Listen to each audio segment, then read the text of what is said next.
Buenos días, chicos, ¿cómo están? Buenos días, Estamos, profesor. ¿cómo están? Nada, consultamos en la semana 5, ¿no? Lo que pasa es que como estoy dictando de varios ciclos, sí, ¿no? Sí, profesor. Sí, profe. Gracias. Ya, a ver, un minuto voy a hacer captura de pantalla.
Voy a utilizar 6 al 11 de febrero. A ver, un minuto, por favor.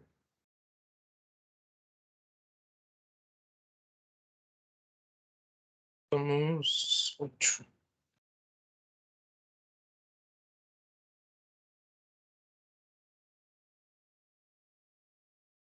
Qué rápido se pasó el mes. Ya estamos en súper rápido. A ver, 1, 2, 1, 2, 3.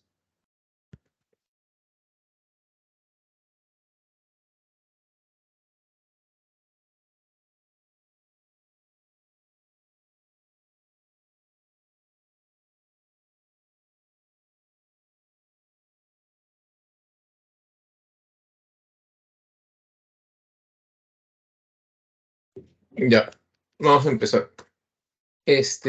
Bueno, buenos días, chicos y chicas. Espero que estén todos bien. Ya, como les dije, ya hemos pasado enero rápidamente, ¿no? Así que vamos a ver algunos aspectos, ¿sí? Un minuto, jóvenes, un ratito. Voy a buscar mi cargador del laptop.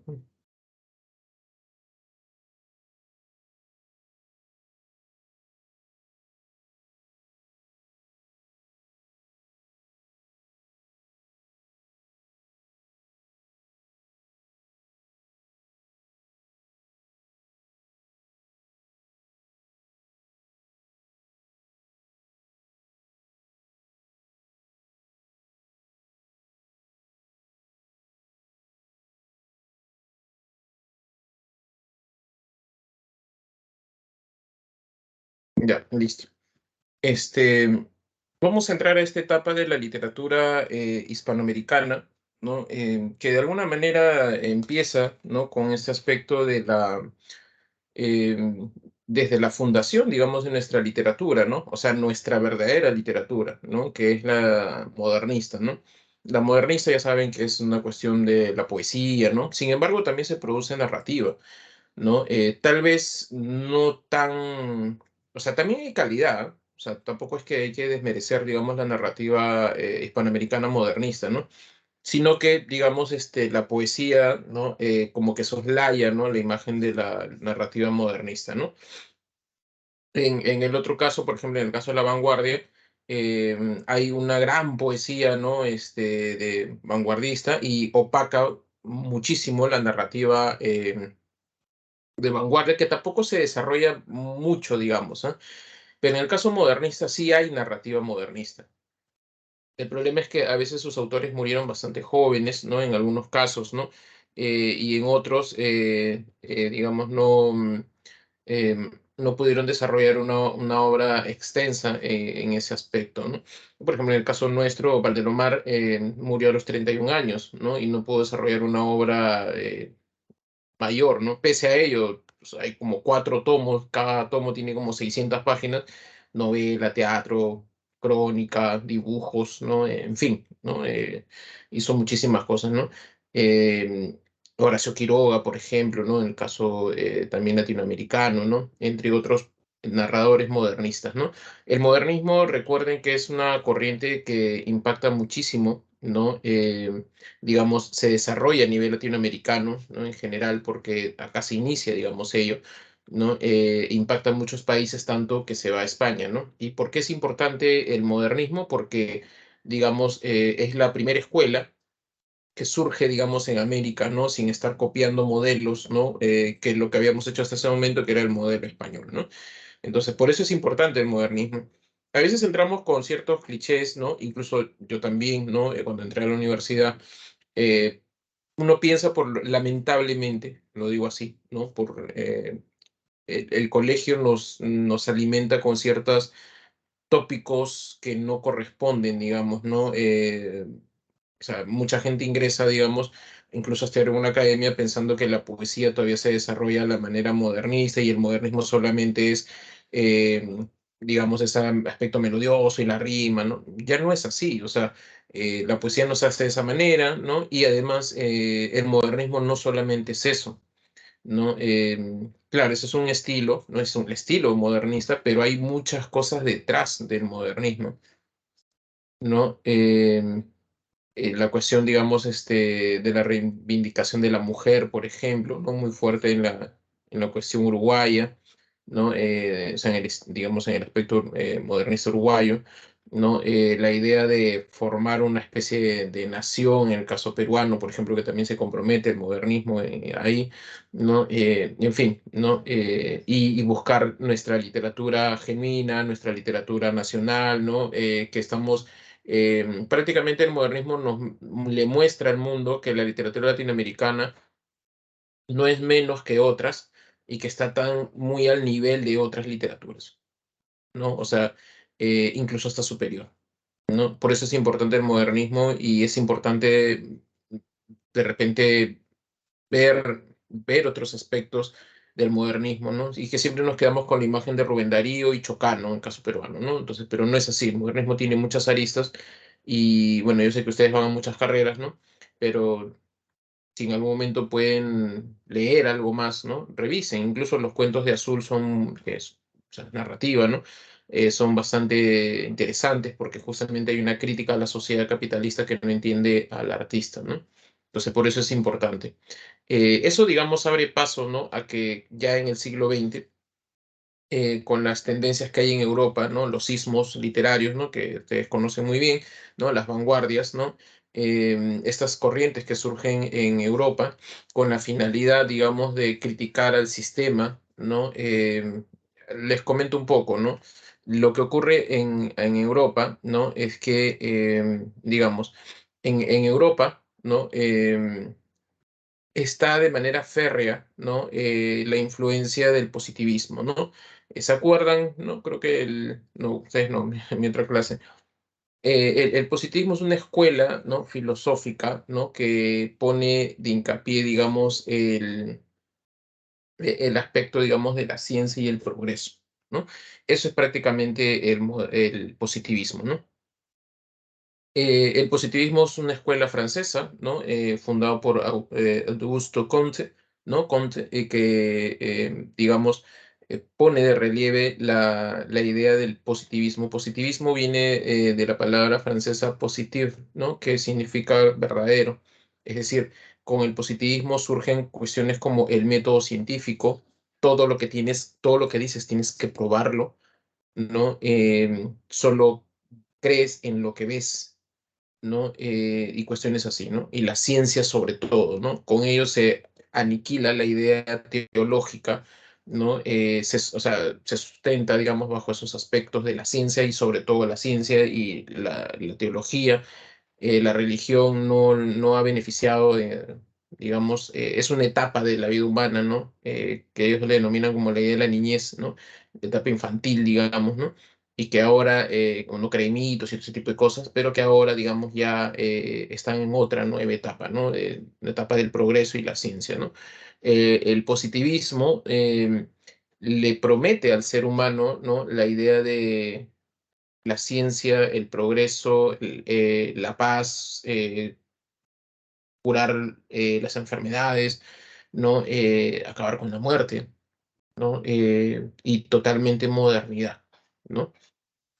Lamentablemente con el positivismo también surgen pseudo teorías, ¿no? Con el positivismo, la idea del racismo, ¿no? La idea de creer en clases superiores, ¿no? Razas superiores, ¿no? Y razas inferiores, ¿no? La idea también de la herencia genética, digamos que ahora se llama predisposición, ¿no? O sea, no hay, digamos, ¿no? En términos científicos. Sin embargo, ahí era mucho más radical, ¿no? Ahora, por supuesto, no es así, ¿no? Cuando se habla de predisposición genética es por otras cuestiones, digamos, anomalías orgánicas, ¿no? Que tienen que ver ya con cuestiones de enfermedades. Pero en ese tiempo, ¿no? Digamos, se mencionaba la idea de por ejemplo, ¿no? Si los padres, por ejemplo, habían sido pues estafadores, por ejemplo, esa idea se transmitía a través de la sangre, ¿no? Y el hijo o hija resultaban siendo estafadores, ¿no? Porque los padres habían hecho eso y lo habían pues derivado, ¿no? Digamos, ¿no? Por cuestiones genéticas, ¿no? Entonces, o sea, miren la idea, ¿no? O sea, ahí dicen, no, pero es que la ciencia, la genética, ¿no? Pero, o sea, no necesariamente es así, ¿no? O sea, ahora lo que se habla es predisposición, pero ni siquiera es para eso, sino para cuestiones de enfermedades, ¿no?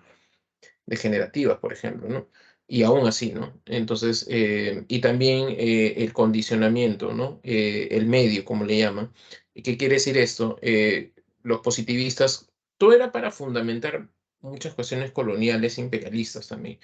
¿No? O sea, ellos consideraban, por ejemplo, que el- dependiendo los lugares donde hayas nacido, ¿no? Las personas son más inteligentes, ¿no?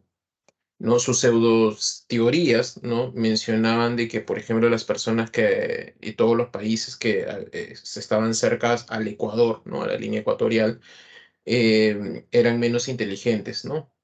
Coincidentemente ahí está América, África, me parece Asia, ¿no? Por ahí.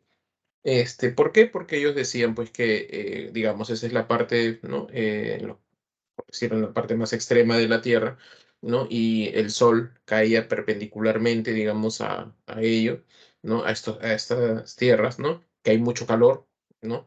Y por lo tanto también, como había mucho sol, les achicharraba un poco el cerebro, ¿no? Y por eso tenían menos inteligencia, ¿no? En cambio, las personas que habían nacido, digamos, en un clima medio, ¿no? Donde el sol no llegaba perpendicularmente y tenía una temperatura promedio para el cerebro, eran más inteligentes. O curioso, ¿no? Ahí está Estados Unidos y está Europa, ¿no? Curiosamente, ¿no? Pseudoteorías, pseudociencias que el positivismo avalaba, ¿no? Em, pero les decía que eso tiene que ver con una cuestión colonialista, ¿no? Porque justamente a finales del siglo XIX comienzan los imperios, ¿no? Gran Bretaña, España, que todavía tenía algunas colonias, aunque, bueno, España estaba bastante mal, pero sobre todo Gran Bretaña, Francia, Alemania, se había reunificado, Italia, se había reunificado, comienzan a realizar viajes, ¿no? A los antiguos países, ¿no? En búsqueda, digamos, de las ciudades, ¿no? Reliquias antiguas, ¿no? O sea, en pocas palabras, comienza a surgir la arqueología, ¿no? O sea, ahí a finales del siglo XIX comienza a surgir la idea arqueológica, ¿no? Antes no se cuidaba, ¿no? Sí, justamente a finales del siglo XIX, donde, por ejemplo, en Egipto, todo, salvo las pirámides y la esfinge, todo estaba enterrado, ¿no? Incluso, ¿no? La esfinge, por ahí hay fotos, ¿ah? De finales del siglo XIX, la esfinge está totalmente lleno de arena y solamente se le ve la cabeza, ¿no? O sea, entonces comienzan, ¿no? Ahora, ¿por qué es en cuestión imperialista? Porque ellos como que redescubren estos países, ¿no? Muchos de estos países se convierten en colonias nuevamente, ¿no? O sea, se convierten en colonias de las potencias mundiales, ¿no? Y redescubren, se llevan las reliquias, ¿no? Y entonces es una cuestión, digamos, de apoderamiento cultural y dicen, nosotros somos herederos de estas grandes civilizaciones, ¿no? Y con eso, digamos, propiciaba de que, y con el argumento, ¿no? De que sí, los estamos conquistando porque, ¿no? Están en la línea ecuatorial, ¿no? Y por eso no son tan inteligentes, ¿no? Etcétera, ¿no? Las expediciones a África, ¿no? Y también todo el bombardeo, digamos, ¿no? Visual, ¿no? Ustedes ven películas de aquella época, los años 20, ¿no? Cine mudo, o las películas de Tarzán, que eran muy conocidas, ¿no?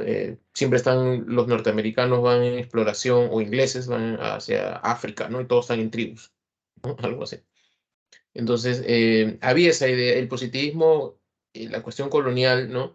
Digamos, fomenta esas ideas, ¿no? Del clasismo, el racismo, ¿no? Los imperios se vuelven muy colonialistas, ¿no? Pero a la vez también comienzan a generar, ¿no? Cierta, este, ¿cómo les diría, no? Cierto aspecto de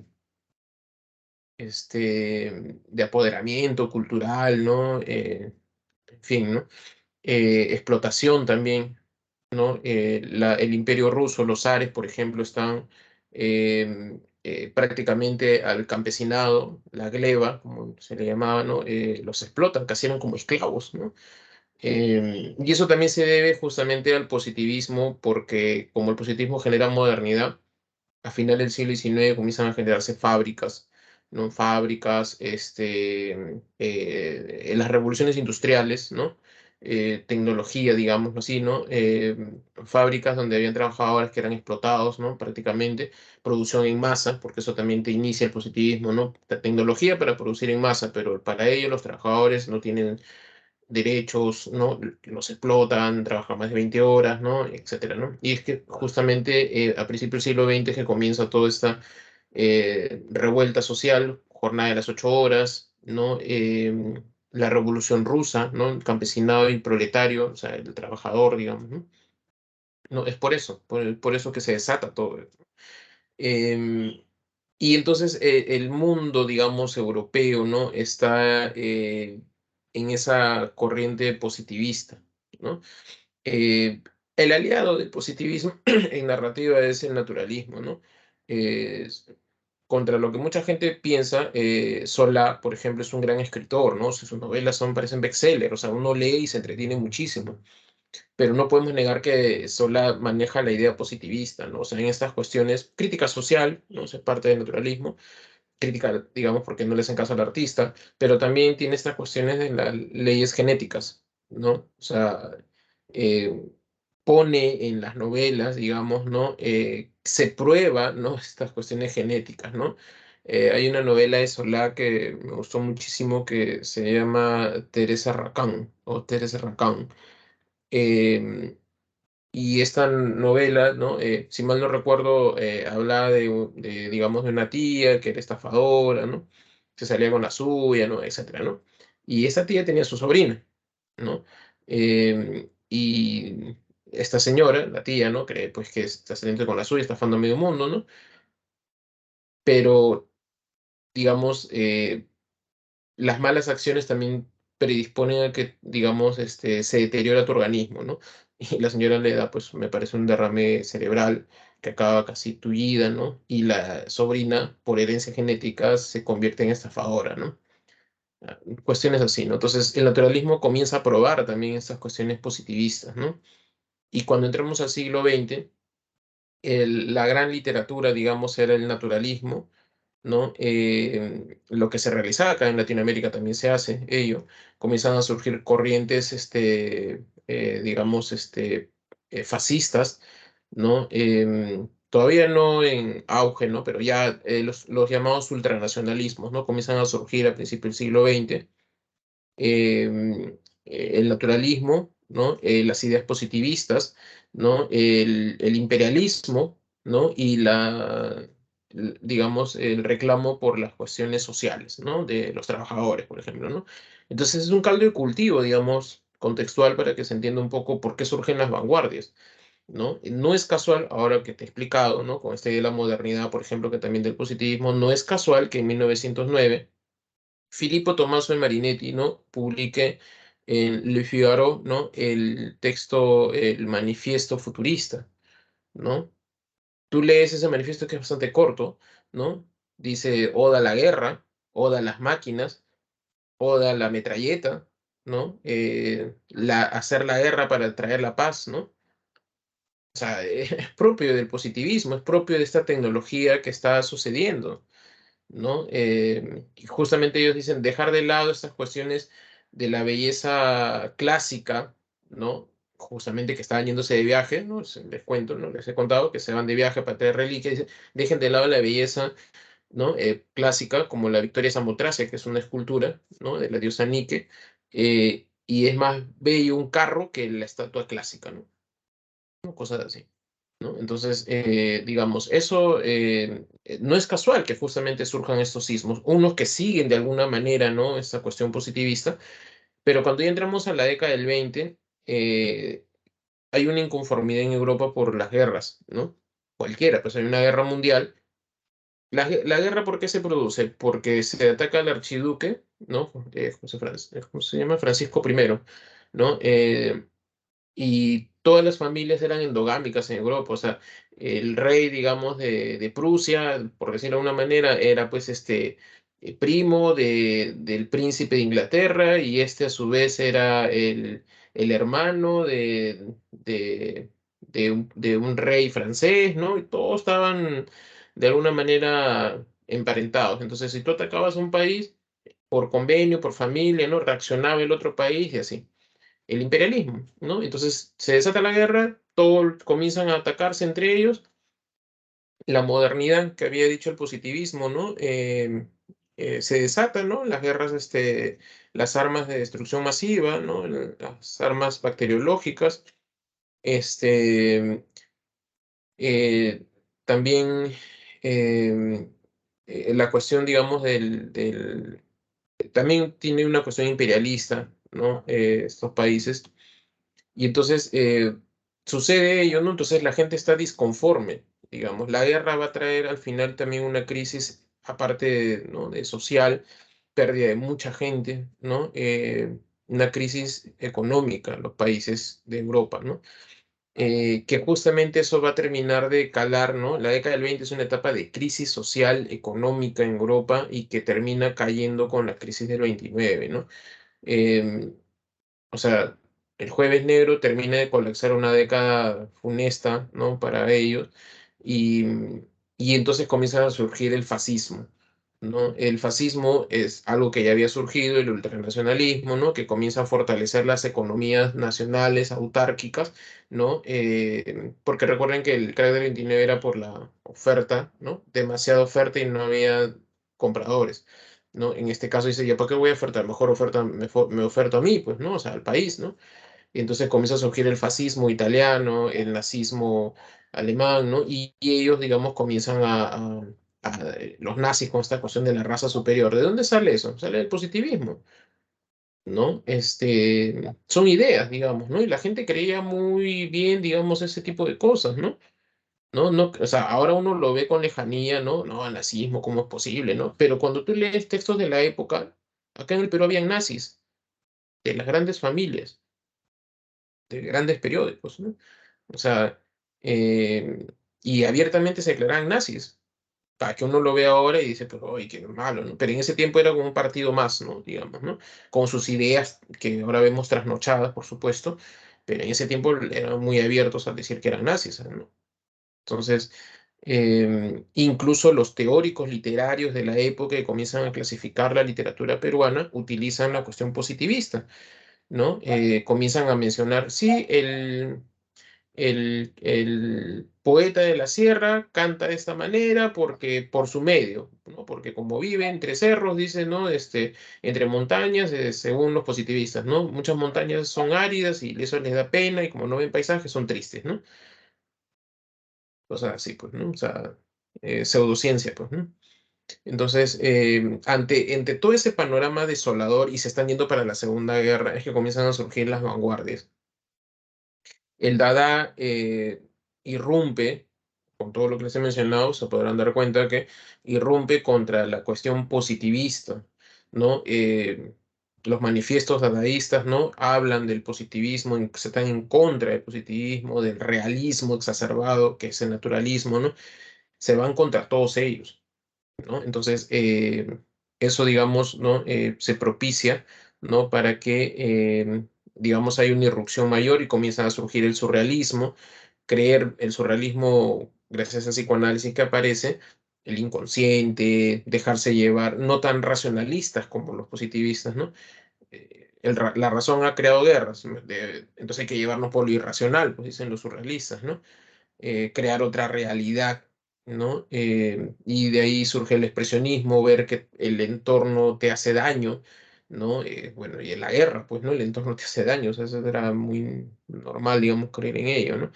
Y comienzan a surgir otras escuelas como el cubismo, la fragmentación, digamos, ¿no? El constructivismo, la Bauhaus, ¿no? En fin, diferentes corrientes, ¿no? Que comienzan a surgir en contra de esta sociedad enferma, ¿no? De esa época, ¿no? Creyendo en pseudociencias, la crisis económica, crisis social, el imperialismo, ¿no? Y entonces, en el caso latinoamericano, por esta cuestión modernista que se iban a hacerse escritores allá, hay muchos escritores latinoamericanos allá, peruanos también, muchos allá, Vallejo se va, por ejemplo, ¿no? Por mencionar a uno, pero hay varios que se van de aquí, ¿no? Y como están allá, tienen mucho contacto, ¿no? Con la, digamos, la cultura y comienzan a mandar textos, comienzan a mandar traducciones, ¿no? Lo que se está leyendo en Europa, ¿no? También mandan aquí, ¿no? Y cosas así, ¿no? En Estados Unidos también, ¿no? Estados Unidos llega, digamos, la literatura de Europa, ¿no? Y se comienza a importar, ¿no? Entonces, cuando sucede ello, digamos, ¿no? Llega aquí, ¿no? Todo ese aspecto cultural, ¿no? Mire, y eso que no había internet, ¿ah? ¿No? La gente estaba muy al tanto de lo que ocurría en Europa, casi de inmediato, ¿no? Entonces, las vanguardias con la cuestión, digamos, irrumpir contra el positivismo, cala aquí, ¿no? Por esta cuestión, ¿no? Latinoamericana de muchos países atravesaban gobiernos militares o aristocráticos que despreciaban al campesino por esta cuestión positivista, porque era una raza inferior, ¿no? Y la cuestión imperialista. ¿No? Entonces llega el positivismo aquí, ¿no? Y entonces comienza a traerse abajo esa idea, ¿no? Del campesinado, ¿no? Como algo inferior, ¿no? También esas cuestiones de los reclamos sociales que surgieron en la Unión Soviética llegan aquí, se produce la Revolución Mexicana, por ejemplo, ¿no? Em, y en otros países latinoamericanos, aquí la jornada de las 8 horas, por ejemplo, la reforma universitaria en Argentina, en Córdoba, aquí también, ¿no? Entonces, comienza, digamos, a llegar, digamos, todas esas ideas también, ¿no? Entonces, se produce, digamos, esas reclamos, ¿no? Cala aquí estas cuestiones de vanguardia, contra el positivismo, contra el naturalismo, los reclamos sociales, ¿no? Los surrealistas llegan aquí, o sea, digamos, las ideas, ¿no? Y entonces comienza, digamos, Latinoamérica, si ya se había afianzado, digamos, de crear una literatura propia, de calidad y que podemos proponer, digamos, a Europa, em, lo que faltaba de repente era una internacionalización o consolidación, no sé cómo llamarlo, de la literatura en general, ¿no? O sea, no estoy hablando de la narrativa, de la literatura en general, ¿no? Es como que ya dimos el paso, digamos, de si no estamos al mismo nivel, ya, ahora vamos a decir, tenemos calidad, ¿no? Entonces, eso se produce en las vanguardias, ¿no? Latinoamericanas. Eh, y llegan aquí, pero las vanguardias en poesía automáticamente impacta y comienza a desarrollarse, ¿no? Digamos, literatura, ¿no?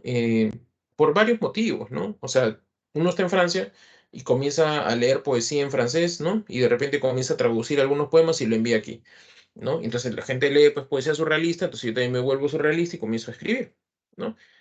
Pero, digamos, escribir, entre comillas, ¿ah? Escribir un poema es mucho más rápido, ¿no? Que escribirte, pues, una novela surrealista, ¿no?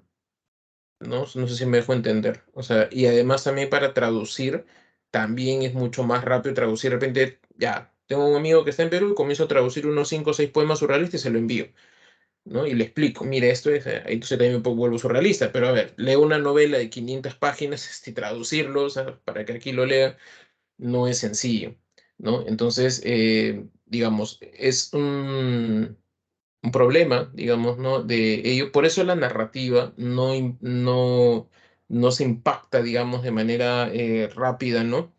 En estas cuestiones de las vanguardias. Si bien sí está muy al tanto de lo que ocurre, no produce, digamos, una literatura así como que eh, propia, ¿no? Es un impacto, ¿no?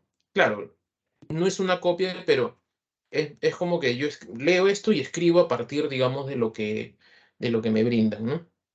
Entonces, las primeras obras de esta época reciben el impacto de la vanguardia, ¿no? Son obras que tienen ese impacto, ¿no? Y esa es la denominada etapa emergente, ¿no? Que se da entre la década del 20 y el 30, ¿no? Justamente Borges está en España, regresa aquí, allá funda en España el ultraísmo, viene aquí a Argentina, ¿no? Y funda el ultraísmo nuevamente, ¿no? Huidobro viene de Francia, porque él estaba escribiendo en Francia, había publicado libros en francés, viene aquí, ¿no? Y publica Altazor en el 30, ¿no? Y aparece el creacionismo, ¿no? Alberto Hidalgo, por ejemplo, ¿no? Él era un futurista, ¿no? En la década del 10 al 20, ¿no? Y crea su propia vanguardia, el simplismo, ¿no? En el 26, si mal no recuerdo, que publica el poemario. Ya en el 24 había publicado Química del Espíritu, ¿no? Entonces, digamos, ¿no? Hay esa etapa de explosión, digamos, ¿no? Estoy hablando en poesía, ¿no? Y en narrativa podríamos mencionar, por ejemplo, La Casa de Cartón, un libro vanguardista totalmente, ¿no?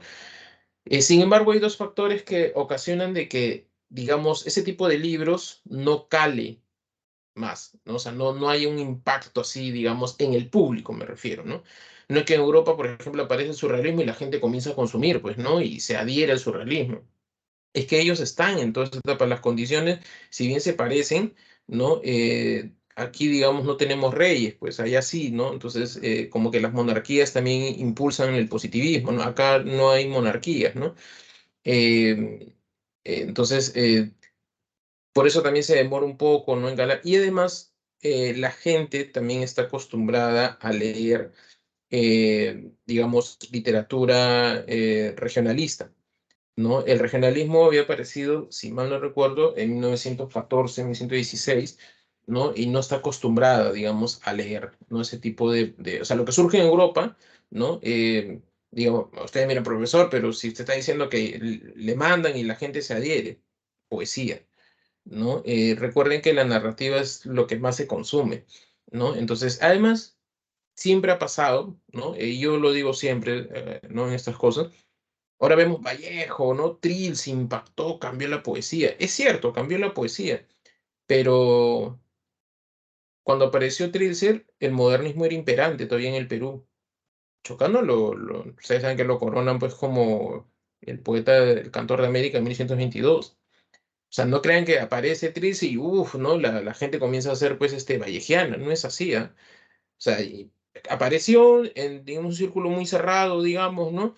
Con el paso de los años. Vallejo recién se revalora en los años 60, ¿no? Cuando muere Vallejo un poco, de ahí se tapa hasta los años 50, 60, recién se revalora. O sea, tampoco es que no hay que crearnos fábulas que no existen, ¿no?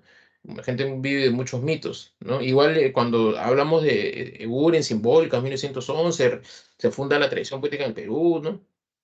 Sí, lees textos de la época y nadie menciona Euren, ¿no? O sea, y encima cuando se menciona, como Clemente Palma, por ejemplo, despotrica contra el libro, ¿no? Recién él es revalorado por Valdelomar en el 16, ¿no? O sea, por eso les digo, tengan cuidado siempre, lo vemos a retrospectiva, pero en la época no es que, uy, no es el libro, trasciende, ¿no? O sea, no, con el paso de los años es que trasciende, es diferente, ¿no? Entonces, la gente en ese momento es muy conservadora. Latinoamérica es muy conservadora, ¿no? Ustedes ya se han dado cuenta, en el caso de Perú es igual, conservador, ¿no? Patriarcal, ¿no? Machista, ¿no? En fin. Entonces, de pronto viene un tipo de narrativa muy distinta a la que uno está acostumbrado, digamos, a leer y es reticente, pues, ¿no? Y es normal, ¿no? Es normal. Ustedes mismos ahorita de repente están, en términos más concretos como por su generación, ¿no? Ven una película en la actualidad, ¿no? ¿no? Ya, con tal personaje, no sé. Y de pronto acá unos 20 años hacen remakes de esas películas, tú dices, y con otras cosas, ¿no? Y tú dices, pero así no eran, ¿no? Pero ¿por qué están haciendo eso? O sea, como vive una época, es muy reticente a lo novedoso, ¿no? Y es así, no siempre es así, incluso hasta en la música también, ¿no? En los años 2000 me acuerdo que cuando aparece el reggaetón, la gente no lo aceptaba, ¿no? Bueno, yo no lo acepto hasta ahora, pero me parece una música degradante, pero ahora es un género musical, pues, que todas las clases sociales en todo es mundial, ¿no? O sea, entonces, más o menos, porque uno es criado de otra manera, ¿no? Entonces, digamos, de manera ideológica, ¿no? Igualito aquí, ¿no? El público lector está acostumbrado, digamos, a leer un tipo de literatura, en este caso, un corte modernista, ¿no? Y corte regionalista, ¿no? Donde el regionalismo te brinda toda, digamos, la información, a ti como lector, ¿no? Que tú tienes que recibir toda la información completa. Si no te dan algo, está mala novela, ¿no? No lo entiendes, entonces lo dejas, ¿no? Entonces, ya más habla del campo, ¿no? Todo ese tipo de cosas, ¿no? Entonces, lo que comienza a ocurrir, digamos, es que aparecen estas novelas y no hay el público receptor, ¿no? Y además, son pocas las personas que tienen el acceso a leer este tipo de novelas. Profesor, pero usted dice que enviaban. Espérate, estoy hablando de narrativa. Poesía es otra cosa, ¿no? Ya les dije que es más rápido, ¿no? Eh, Profesor, pero no se podían comprar. Sí, pero ¿de qué vale que compres en alemán a Kafka y si no sabes alemán? ¿No? Aprendo, pues, sí, son 6 años para aprender alemán. O sea, las traducciones no es como ahora. Por ejemplo, recuerdo, bueno, pasa el día de hoy con cualquier novela bestseller, ¿no? Se publica, ¿no? Y se publica a la vez en varios idiomas, ¿no? En cambio ahí, digamos, no ocurre ello, ¿no? O sea, se demora muchísimo más en traducir los textos y una serie de cuestiones, ¿no? Que también ocurren. Por ejemplo, en el caso de traducciones, este, em,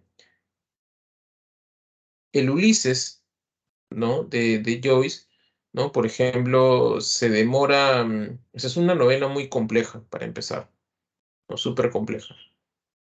La primera, para traducir, digamos, la mitad de la novela, en los 60 recién se ha publicado la mitad. Y en los años 80 recién aparece la traducción completa. Te dice mucho, digamos, de cómo va el monólogo interior, entonces aprendes inglés, pues, ¿no? O sea, no había otra manera, ¿no? En Busca del tiempo perdido de Marcel Proust, que son 7 tomos y cada tomo tiene unas 500 páginas aproximadamente, recién se termina de traducir en los años 80, ¿no?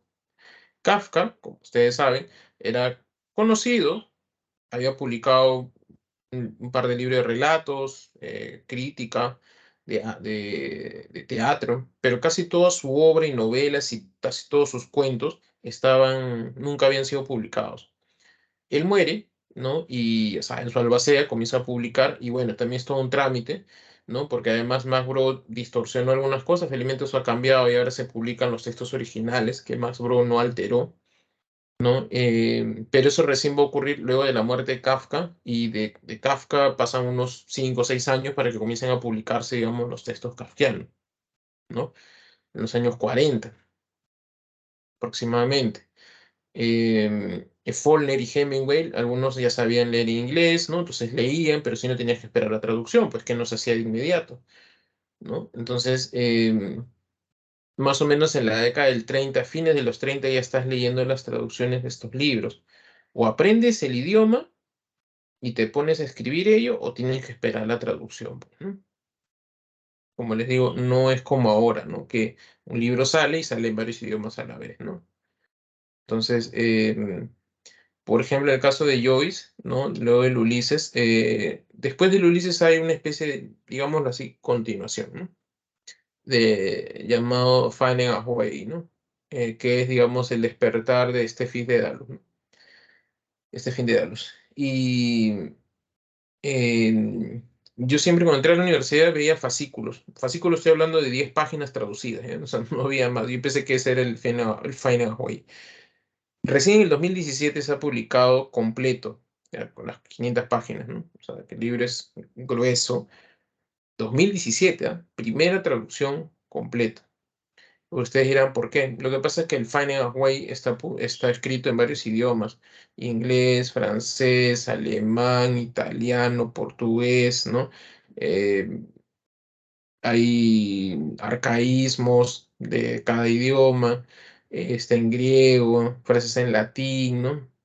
Entonces imagínate, pues, ¿no? O sea, un traductor, normalmente el traductor sabe un idioma, ¿no? O sea, experto en ese idioma, pero para poder traducirlo tiene que ir con varios traductores, ¿no? Entonces ahí viene el problema, ¿no? Entonces eso, por eso no, recién va a ser en la etapa de consolidación, ¿no? Donde ya hay las traducciones, ya están, digamos, ya se han leído estos autores, ¿no? Algunos han aprendido los idiomas, ¿no? El regionalismo ha sido imperante entre el 20 y el 30 con Don Segundo Sombra, Doña Bárbara, Guasipungo, La Vorágine, es un novelón, igual que Doña Bárbara, y No Segundo Sombra me gustó un poquito menos. La Vorágine sí la recomiendo muchísimo. Eh, y entonces ya, digamos, por la década del 40 y del 50 ya se han leído estas novelas. Las vanguardias, digamos, ya se han consolidado totalmente en América Latina, ¿no? Y entonces comienza una etapa llamada de consolidación, ¿no? En donde aparecen una narrativa de calidad, ¿no? Narrativa de calidad, ¿no? Donde, digamos, ¿no? Se comienzan a utilizar técnicas narrativas modernas, ¿no? El monólogo interior, porque ya leyeron a Joyce, al menos algunos fragmentos, o algunos aprendieron inglés, ¿no? Ya leyeron a Kafka las primeras traducciones, entonces también adquieren esta cuestión expresionista. Ya leyeron el lenguaje lírico que tiene Marcel Proust, ¿no?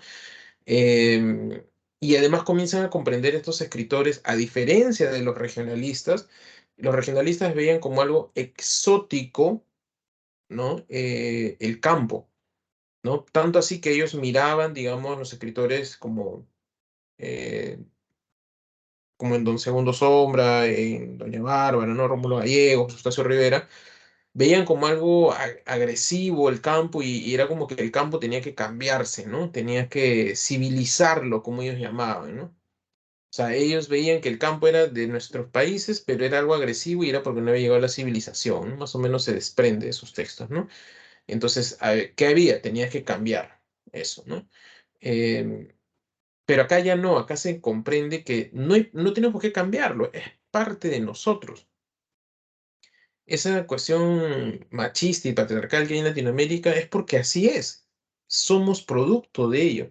Y más que cambiarlo, más hay que comprender, digamos, para poder cambiar, digamos, las nuevas generaciones, hacer una crítica en torno a ello. Pero no puedes negar que uno sale de ahí. Y justamente reconociendo las falencias y las raíces, digamos, de nuestra identidad, es que uno puede cambiar esos aspectos, no verlo como algo ajeno, que yo soy totalmente de la ciudad, ¿no? Y digamos, este es algo ajeno, uy, qué ignorantes, ¿no? Eso no es mi cultura, por si acaso, ¿no? Pero hay que cambiarlo, ¿no?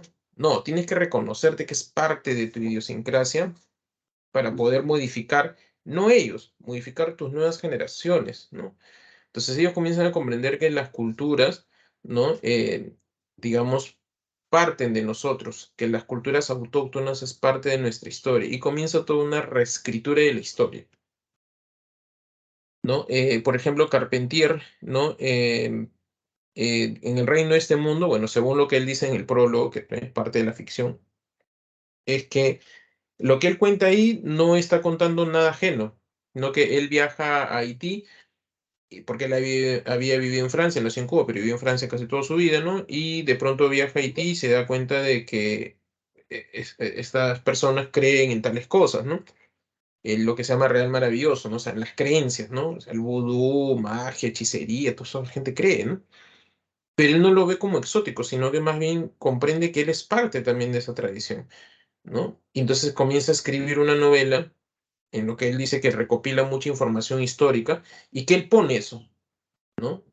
Digamos, él no está creando nada, sino la ficción es enlazar, digamos, ¿no?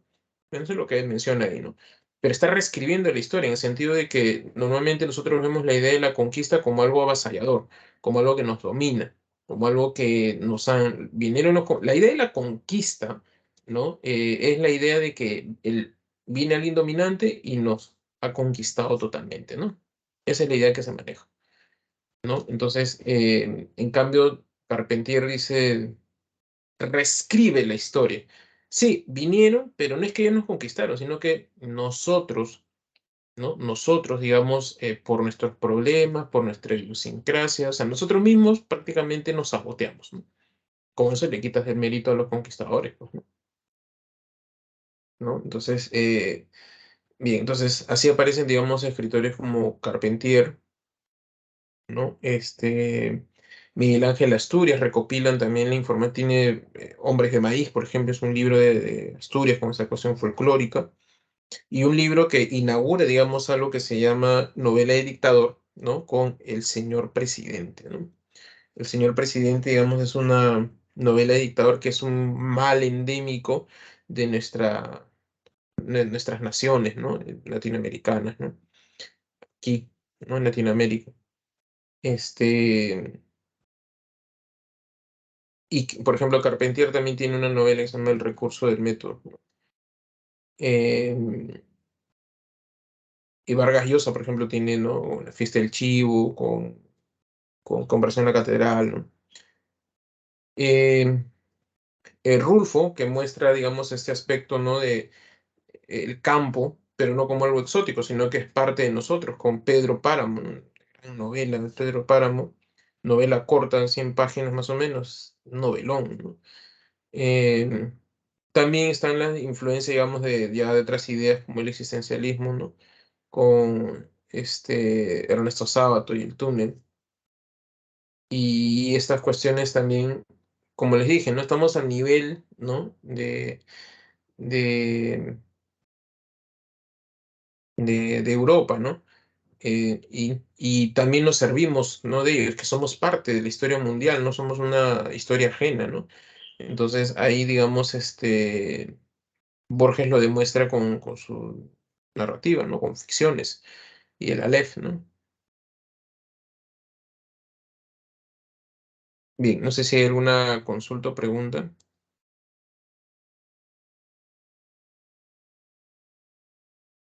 Bien, voy a terminar esta parte. La etapa de apogeo o boom latinoamericano.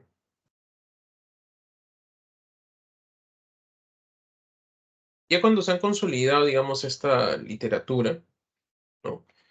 Em, lo que comienza a surgir, digamos, es de esta consolidación donde hay escritores de calidad, texto de calidad, ¿no? Uso de técnicas, ¿no? Es que aparece el apogeo boom, digamos, ¿no? Los años 60, 70. O sea, ya hay una literatura consolidada, ya no tienen que demostrar nada, ¿no? Y entonces como que siguen apareciendo escritores de calidad con uso de técnicas, pero hay una diferencia de la etapa anterior. En este caso, el boom es editorial, ¿no? Se le llama boom por una cuestión editorial, porque ellos tienen muchísimas ventas, ganan muchísimos premios, ¿no? Este, Vargas Llosa, García Márquez gana el premio Nobel en el 81, me parece, o 82, Vargas Llosa en el 2010, ¿no? Ya había ganado varios premios, el Rómulo Gallegos en 75, por ejemplo, que era el premio Nobel latinoamericano, por decirlo. Éxito en ventas con La ciudad de los perros, Conversión en la Catedral, ¿no? García Márquez con 100 años de soledad también, ¿no? Rayuela con Cortázar, Artemio Cruz también, y otra vez con esta senda de que lo nuestro es parte, o sea, lo autóctono es parte de nuestra historia, ¿no? Como en La muerte de Artemio Cruz, ¿no? En Cien años de soledad, por ejemplo, también son cosmopolitas, en el caso de Rayuela, ¿no? De Cortázar, ¿no? La crítica social, caso de Conversión en la Catedral, ¿no? Con La ciudad de los perros. Carlos Fuentes también gana el premio Biblioteca Breve en 69, ¿no? Entonces son escritores que ganan muchísimos premios, se traducen en muchos idiomas, tienen muchos éxitos en ventas, ¿no? Bien, la etapa de apogeo hubo. La diferencia del anterior es que hay un éxito editorial. Bien, no sé si hay alguna consulta o pregunta.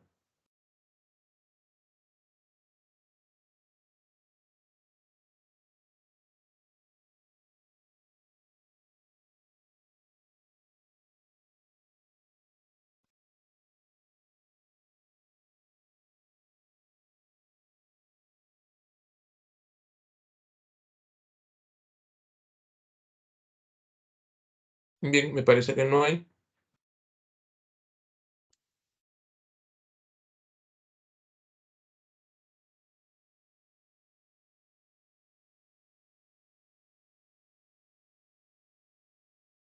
Bien, vamos a continuar entonces.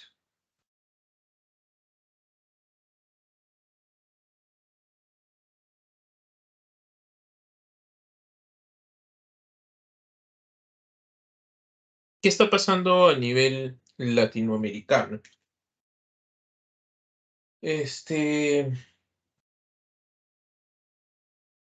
Un minuto, por favor.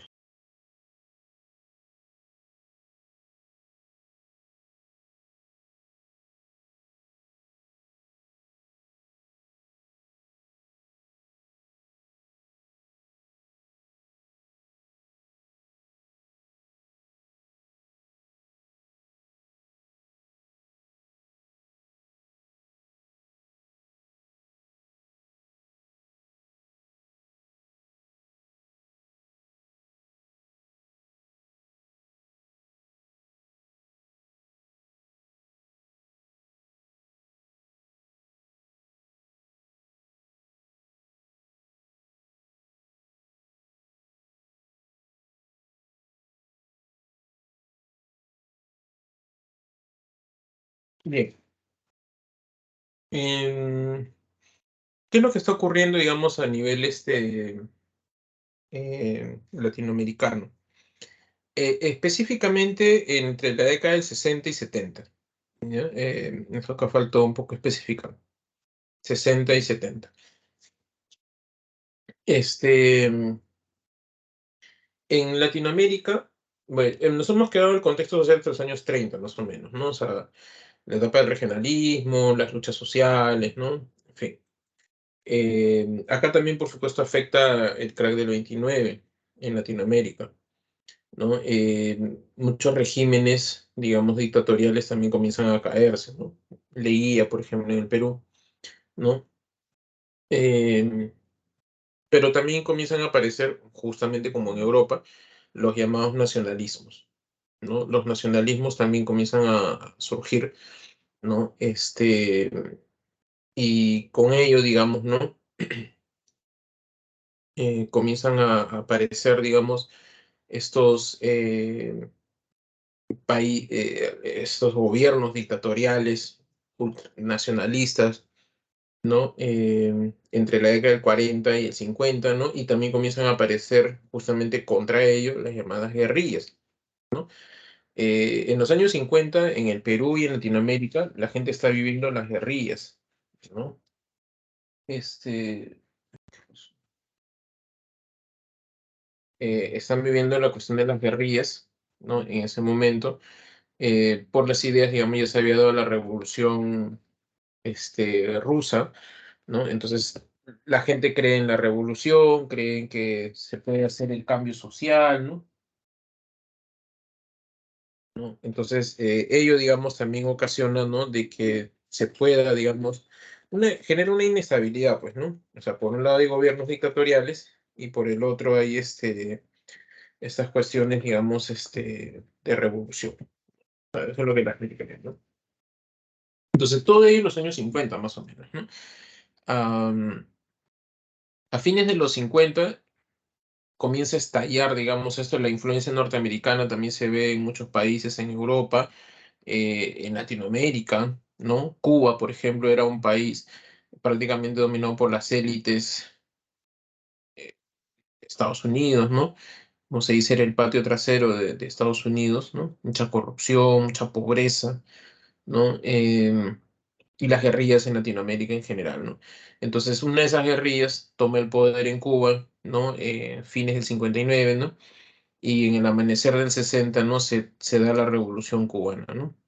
La Revolución Cubana es un hecho que cambia el paradigma mundial, ¿no?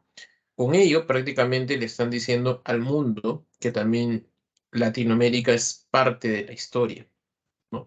O sea, así como hablas de Roma, la Revolución Francesa, ¿no? También ahora hablas, ¿no? De la Revolución Cubana, ¿no?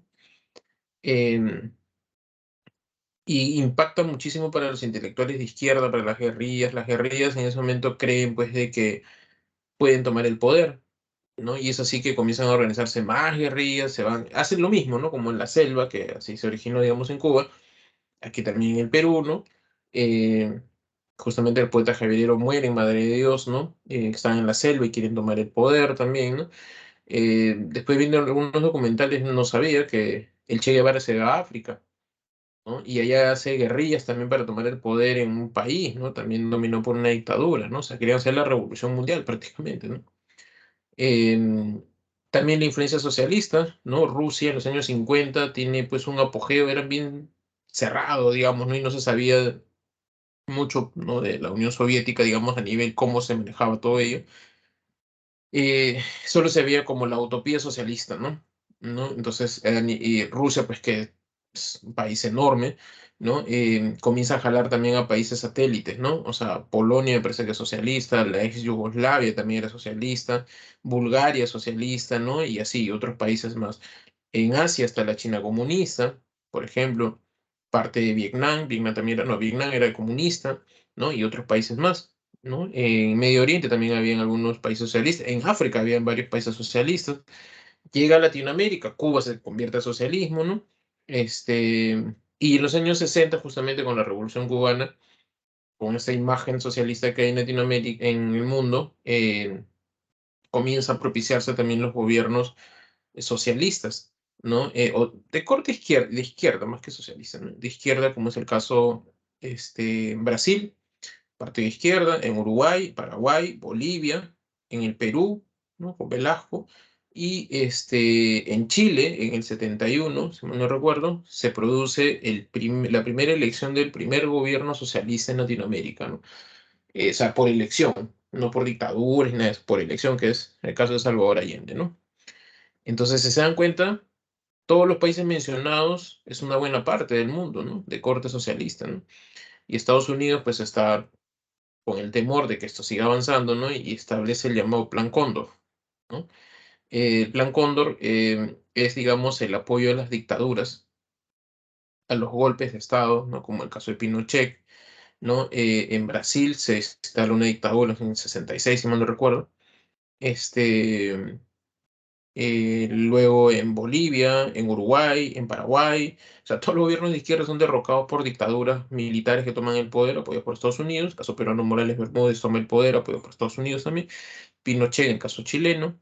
Videla en el caso argentino, son los más sonados por el caso argentino y chileno por el asesinato de muchísima gente, ¿no? Que estaba en contra, digamos, de la dictadura, ¿no? Y entonces, por un lado estamos en estas dictaduras militares, por otro lado, digamos, toda esta cuestión socialista, la Revolución Cubana y justamente la modernización de los países, ¿no? Los países comienzan a dejar un cariz pseudocolonial que había a nivel de arquitectura, comienzan a construirse las ciudades comienzan a modernizarse, el metro en Argentina, por ejemplo, el metro en Chile, ¿no? Eh, Se vuelven más cosmopolitas, el capitalismo se acentúa, digamos, en estos países, ¿no? Y esto, digamos, es un poco lo que se encuentra, ¿no? En esta época del boom, ¿no? Y la idea de que la literatura puede cambiar la sociedad, ¿no? O sea, se cree que la literatura puede transformar la sociedad, ¿no? Bien, ya hemos visto no hemos visto todavía. Algunas características de las características de, de la nueva narrativa, ¿no? La novela tradicional narraba, ¿no? Digamos, de una manera con el narrador omnisciente. El narrador omnisciente es una voz que narraba todo. O sea, es como que el narrador te cuenta toda la novela. Es como, para que me entiendas un poco, es como tú sabes una historia y tú le comienzas a contar a otra persona. Había una vez, ¿no? Que pasó esto, ¿no? Tal, tal, tal, ¿no? Me sucedió esto, y mi padre decía lo siguiente, ¿no? Mi madre decía tal, ¿no? Él me dijo que así eran las cosas, que tal, tal. Tú estás contando, digamos. Ese es el llamado narrador omnisciente. El narrador omnisciente es el narrador Dios que todo lo sabe y todo lo ve, ¿no? Es un narrador que prácticamente lo sabe todo porque él ha creado toda esa ficción, ¿no?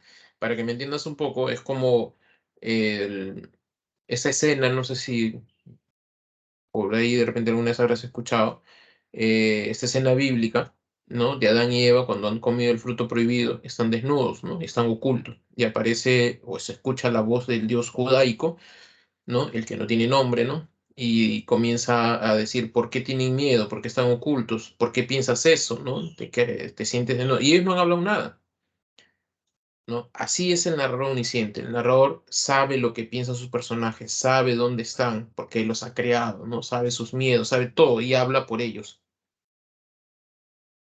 Entonces, en cambio aquí, ¿no? Ya no existe el narrador omnisciente, ¿no? Sino que ahora son varios narradores, ¿no? Lo que pasa es que comienza a aparecer el llamado narrador objetivo, ¿no? El narrador objetivo es una persona, a diferencia del omnisciente que lo sabía todo, el narrador objetivo es una persona que sabe casi nada, ¿no? Así, sabe casi nada, sabe muy poco, digamos, de las cosas, porque su conocimiento es muy limitado. Prácticamente narra lo que ve, nada más.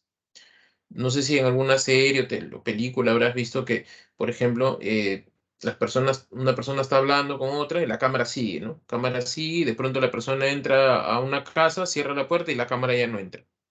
Entonces, ¿qué es lo que ocurre? Ese narrador objetivo es como esa cámara, que solo narra, solo te dice lo que está viendo, pero no sabe lo que piensa su personaje, no puede entrar a ciertos lugares, ¿no? En cambio, el narrador omnisciente, ¿qué haría? Entra y entra la cámara también a la casa, ¿no? El narrador objetivo es un narrador que prácticamente no sabe nada, solamente te cuenta lo que sabe, entonces recurre a otras voces para que cuenten la historia, ¿no? El narrador objetivo es como el de La ciudad de los perros, ¿no? Cuatro dijo el jaguar, ¿no? Y entonces comienza a decirte que están ahí jugando, ¿no? A los dados, ¿no? Y quién va a ir a robar el examen de química. Luego, hasta ahí no me puede decirte porque no sabe lo que piensan ellos. Y después aparece, digamos, como no sabe lo que piensa su personaje, los mismos personajes te narran su historia. Aparece el jaguar contándote su historia. El narrador no te cuenta, no es que el jaguar reacciona por tal motivo porque a él lo criaron así. Ese es un narrador omnisciente, pero en cambio, como el narrador no es omnisciente, el mismo jaguar cuenta su historia, ¿no? O los mismos personajes cuando dialogan cuentan sus historias. Entonces son varias voces, por eso se llama multiplicidad de voces o diferentes puntos de vista, ¿sí? El monólogo interior se deriva de esta cuestión del narrador objetivo, ¿no? Como no sabe lo que piensa su personaje, por lo tanto, digamos, el mismo personaje prácticamente tú eres un elegido, ¿no? Porque se abre su mente y te la muestra a ti para que tú veas en su mente qué es lo que está sucediendo, ¿no? ¿No? Ya no es el narrador omnisciente que decía antes, por ejemplo, como Los Miserables de Victor Hugo, ¿no? Por ejemplo, Jean Valjean pensó, ¿no? El narrador omnisciente dice, Jean Valjean pensó que todas las personas eran malas, ¿no? O sea, el narrador está hablando por el personaje, ¿no? En cambio acá ni siquiera aparece de quién es este pensamiento, como ocurre en Pedro Páramo, ¿no? Pedro Páramo asistimos de pronto a pensamientos por aquí, de aquí, de aquí, de aquí, tú no sabes de quién está pensando, ni siquiera te dice él pensó eso, nada. ¿No? Entonces es complicado leer un poco cuando hay monólogos interiores, ¿no?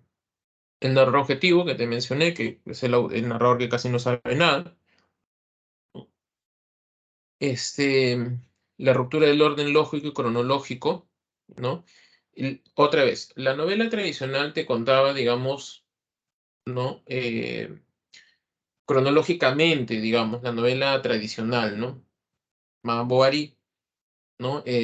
Aparece Charles Bovary de niño, de adolescente, de adulto, entra a la universidad, se casa con la primera Madame Bovary en viuda, conoce a Emma Bovary, la famosa Madame Bovary, ¿no? Ella se casa con él, tiene su hija, tiene sus dos amantes, ¿no?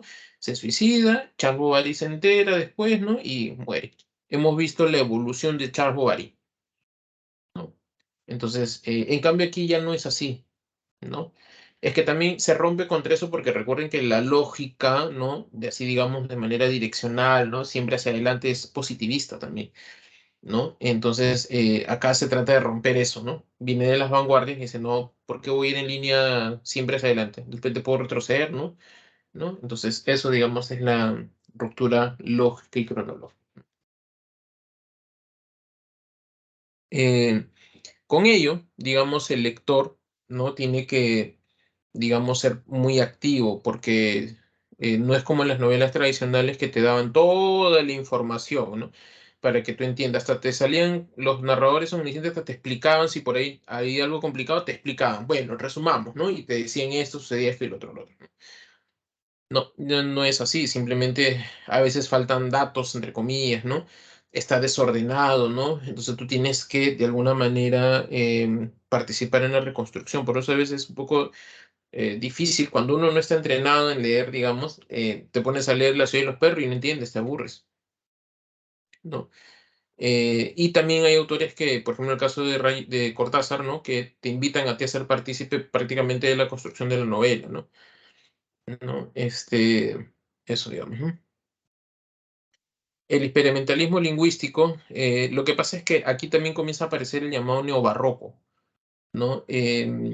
Digamos, los autores no se muestran tratan de romper un poco justamente la lengua dominante, ¿no? Que es el español, ¿no?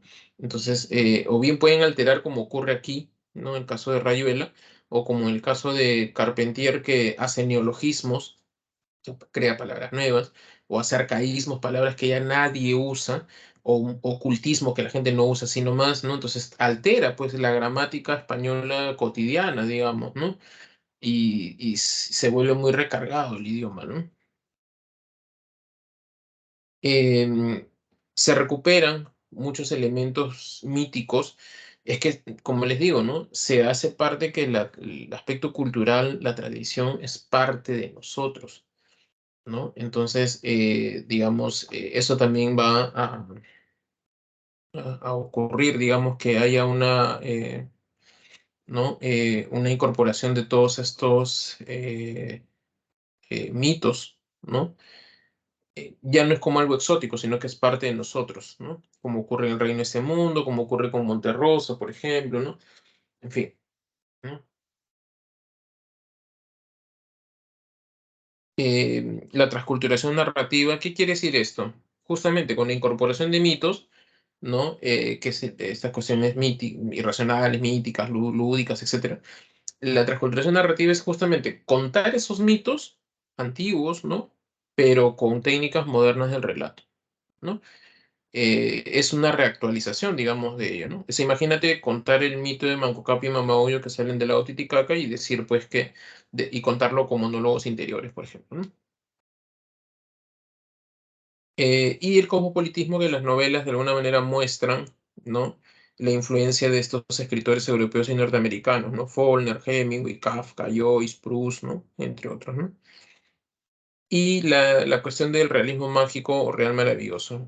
Para que se pueda entender, el realismo mágico lo real maravilloso, perdón, es la creencia de los pueblos en o sea, en cuestiones milagrosas, hechicerías, brujerías, ¿no? Etcétera. Pero es creencia, no es que suceda. En las historias, la gente cree en eso, pero no es que suceda. Justamente eso se realiza cuando Carpentier va a Haití, ¿no? Y ve que la gente cree en el vudú, poniendo agujas a los muñecos, ¿no? Etcétera, pero no, o sea, no es que suceda, la gente cree en ello, ¿no? Y es que dice que los países latinoamericanos viven mucho de ello, ¿no? En el Perú también, ¿no? En el Perú también no es ajeno a ello, ¿no? La gente cree en muchísimas cosas, pero que no suceden.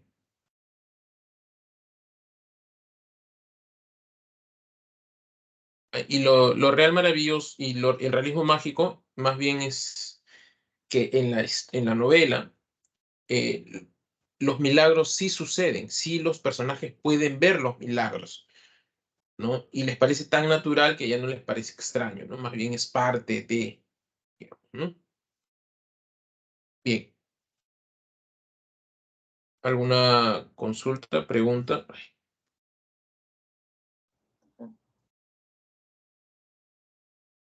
¿Todo está claro?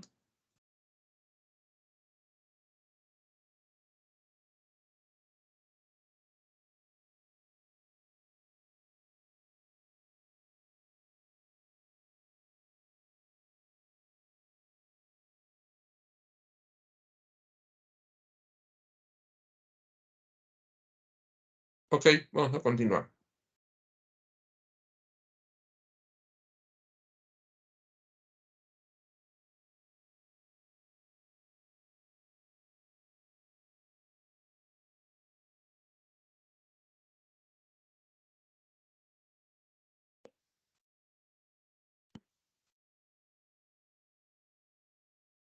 Bien,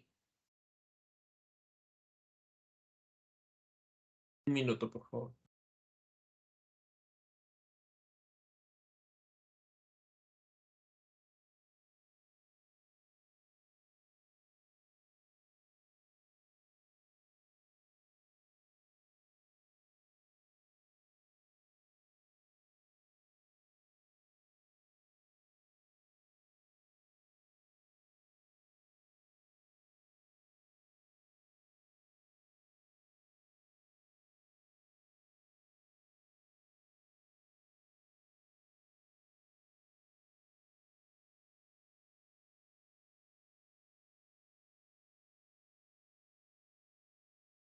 Perdón, chicos.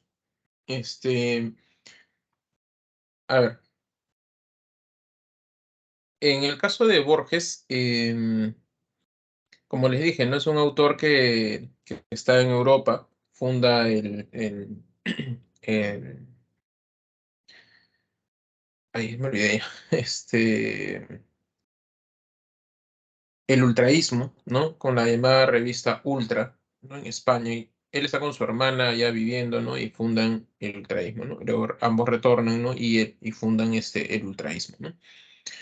Este, Borges es un autor muy erudito, sabe muchísimo, y digamos, juega con el aspecto fantástico. Por ejemplo, hay un texto que se llama El otro Borges, creo. Siempre es esa cuestión del doble, ¿no? Más o menos el cuento va así, ¿no? Un joven, un joven Borges, está sentado en un parque, ¿no? Y de pronto llega un hombre, ¿no? Y le dice, se acerca un anciano, ¿no? Y le dice, lo saluda, ¿no? Y el hombre se queda un poco extraño, ¿no? ¿Quién eres? Dice. Yo sabía que tú, el viejo comienza a hablar, yo sabía que tú ibas a estar sentado este día, a esta hora, ¿no? Aquí en este parque, ¿no? Yo te conozco, ¿no? Y le dice, sí, yo soy tú, pero del futuro. Así, así como los viajes espaciales, los viajes temporales. Yo soy tú, le dice. Yo soy la persona yo soy tú, digamos, pero de acá a unos 60 años, ¿no? Y el joven Borges se queda como que piensa que está loco, ¿no? Y este viejo le comienza a contar, pues, ¿no? Lo de él, lo que él ha hecho, pues, ¿no? De joven, ¿no? Entonces termina comprobando que sí es Borges, pero de viejo, ¿no? Y ha llegado para hablarle algunas cosas, ¿no? Que le iban a pasar, ¿no? Entonces, esas cuestiones lúdicas, por ejemplo, ¿no? O fantásticas, ¿no? Eh, Tiene textos, Borges te crea todo un mundo en el aspecto de que te hace, digamos, mencionar, digamos, te menciona un montón de cosas, detalles, ¿no? Que uno se da cuenta de que, o sea, o te hace creer, digamos, que estos textos realmente han existido, ¿no? ¿No? Textos, culturas, personajes, ¿no? Te da como mucho detalle, pero realmente nunca existieron. Son invención, digamos, de Borges, ¿no? Pero te hace creer todos esos aspectos, ¿no? Este, eh, y ahí demuestra mucha su erudición. O sea, te cuenta, digamos, una parte que puede ser histórica, pero de ahí, de eso comienza a generarte la historia de tal personaje como si realmente hubiese existido, o libros que realmente hubiesen existido, o hechos históricos, entre comillas, ¿no? Entonces muestra mucha erudición. Y a veces eso puede resultar complejo, porque eso sí necesita saber bastante cultura, ¿no? Al menos la básica para poder entender, digamos, lo que te está contando, ¿no? También pone filosofía y eso vuelve a veces un poco denso, ¿no? Los relatos, ¿no? La idea de la inmortalidad, por ejemplo, en el Inmortal, en el Aleph, por ejemplo, el cuento, ahora diríamos que es un portal, un agujero negro, pero en ese tiempo no lo llama así, ¿no? O sea, es el Aleph, un punto cósmico que está en el sótano de una casa donde puede ver el presente, el pasado y el futuro, donde ve el nacimiento y destrucción de las galaxias, ve su vida cuando era pequeño, ¿no? Y así. Agujeros negros, ¿no? Le llamaríamos ahora, ¿no?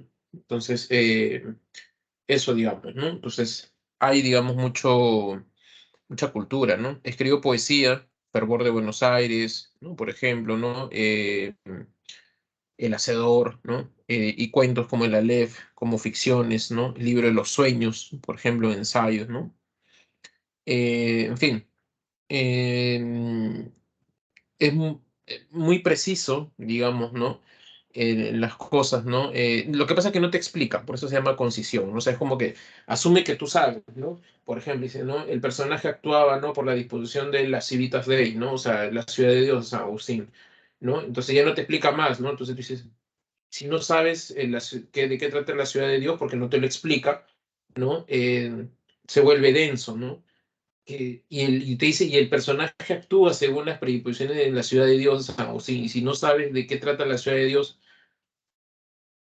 no recuerdo, no sé si no me acuerdo en qué texto de Borges mencionaba justamente de un libro de Platón, que no existe, pero te habla, Platón lo escribió de acuerdo a tal, tal, y te menciona la República, te habla del Fedón, el Fedro, te dice tal, tal, tal cosa, y te habla de un libro que no existe. ¿No? Pero te hace creer realmente, ¿no? Que existe el libro de Platón, ¿no? Entonces, eh, hay mucha concisión, mucha filosofía, ¿no? Era una persona muy culta y eso en sus textos se refleja, digamos, ¿no? Esta tiene fantástico como el otro Borges o como el Inmortal, que de pronto un arqueólogo está visitando diferentes restos arqueológicos y de pronto se le aparece un hombre y después descubre que este hombre es Homero, y está vivo o el punto cósmico, ¿no? El Aleph, ¿no? Que está en un sótano en una casa. Menciona muchos textos que no existen, como les había mencionado, y muchas veces los personajes están tratando de buscar, ¿no? Una verdad, ¿no? Como un enigma, digamos, ¿no? Parece un cuento policial, ¿no? Porque los cuentos policiales son la búsqueda de la verdad, y los personajes muchas veces están buscando esa verdad, como en el caso del Inmortal, en la casa de Asterión, que el Minotauro es el que está hablando, ¿no? Y pareciera que el Minotauro busca algo que no entiende, ¿no? ¿Por qué lo atacan? Dicen, ¿no? ¿No? Ahí también vemos una cuestión, digamos, que los personajes se caracterizan mucho por las acciones que ellos realizan, más que por las descripciones que el mismo que el mismo narrador dice, ¿no? También la realidad y la ficción, ¿no? Como les dije, ¿no? En el Aleph aparece un Borges. Entonces vemos como si es esto o no es esto, no si es ficción o no, ¿no? Pero bueno, todo es ficción en realidad, ¿no? El azar, ¿no? Como un factor central del universo, o sea, que de pronto encontraron un punto cósmico en el sótano de una casa, ¿no? Y de pronto el hombre en el inmortal se encontró de casualidad un menesteroso que era Homero, ¿no? El tiempo que fluye, ¿no? Se inmoviliza, ¿no? Como en el milagro secreto, ¿no? Que disparan, ¿no? En un fusilamiento y la bala se detiene, ¿no? El hombre se desata porque ha pedido un último deseo de realizar algunas cosas, ¿no? Se detiene, va, realiza, regresa, ¿no? Y la bala sigue su curso, ¿no? Bien, el caos y el orden, por ejemplo, los laberintos, como el caso de la casa de Asterión, ¿no? El laberinto, ¿no? El Minotauro está hablando, ¿no? Y llega Teseo para matarlo, ¿no? O el- los dos laberintos, creo que se llama así, uno de los cuentos y que es una continuación de Agdalá el Bohari, que son laberintos. Un hombre construye un gran laberinto, ¿no? Y, digamos, espera, digamos, la venida de... Llega un rey, ¿no? Le hace entrar al laberinto, pero al final llega a salir y luego este hombre lo lleva a su laberinto en Medio Oriente y lo deja en medio de la nada, en el desierto. Ese es el laberinto. A ver, escapa de las murallas invisibles, ¿no? El cuchillo como símbolo de la violencia, por ejemplo, cuando entra Teseo en la casa de Asterión y mata al Minotauro. El doble, como el otro Borges, los espejos, por ejemplo, ¿no? También se presentan. Bien, en el caso de ficciones, ¿no? Con todas las características mencionadas, ¿no? Es un solo libro que tiene dos partes, ¿no? El jardín de senderos que se bifurcan y artificios, ¿no? Tienen mucha erudición, a lo que habíamos mencionado, ¿no? Filosofía, ¿no? Cuestiones fantásticas, detectivescas, porque buscan descubrir una verdad, ¿no?